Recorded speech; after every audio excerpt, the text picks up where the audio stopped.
ఒకప్పుడు ఒక వెలిగిపోయే ఊరిలో బెంజీ అనే చిన్నపిల్లాడు ఉండేవాడు. అతడు తన స్నేహితులతో పాటలు పాడటం, ఆడటం, పరుగెత్తడం చాలా ఇష్టపడేవాడు. కానీ ఒక్కటి మాత్రం అతను చేయలేకపోయేవాడు. అది ఏంటంటే ప్లేగ్రౌండ్లో ఉన్న పెద్ద తాడు గోడ ఎక్కడం.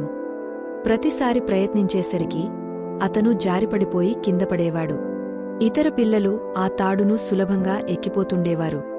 కాని బెంజీ మాత్రం కింద కూర్చుని నిరాశతో ఉండేవాడు. ఒకరోజు బెంజీ చెట్టు కింద కూర్చుని ఇలా అనుకుంటున్నాడు, నేను బలహీనుడిని, ఎప్పటికీ ఈ తాడు ఎక్కలేను. అప్పుడు ఓ మృదువైన స్వరం వినిపించింది. బెంజీ, భయపడకు, నేను నీతో ఉన్నాను. బెంజీ ఆశ్చర్యంగా చూశాడు. అప్పుడు ఆయన కనిపించారు. యేసయ్య అందమైన చూపులతో, మృదువైన చిరునవ్వుతో యేసయ్య వచ్చారు. ఆయన బెంజీకి చెబుతున్నారు, నేను నీకు శక్తి ఇస్తాను.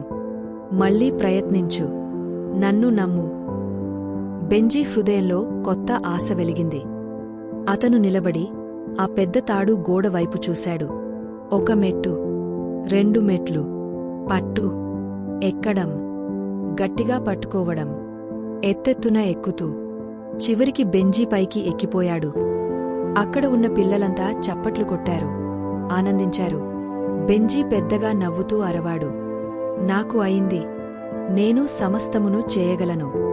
యేసయ్య నాతో పాటు ఉన్నప్పుడు నేను చేయగలిగాను. ఆ రోజునుంచి బెంజీ ఈ పవిత్ర వాక్యాన్ని ఎప్పటికీ మరిచిపోలేదు. నన్ను బలపరిచే క్రీస్తు ద్వారా నేను అన్నీ చేయగలను. ఓ ఫిలిప్పీయులు 4:13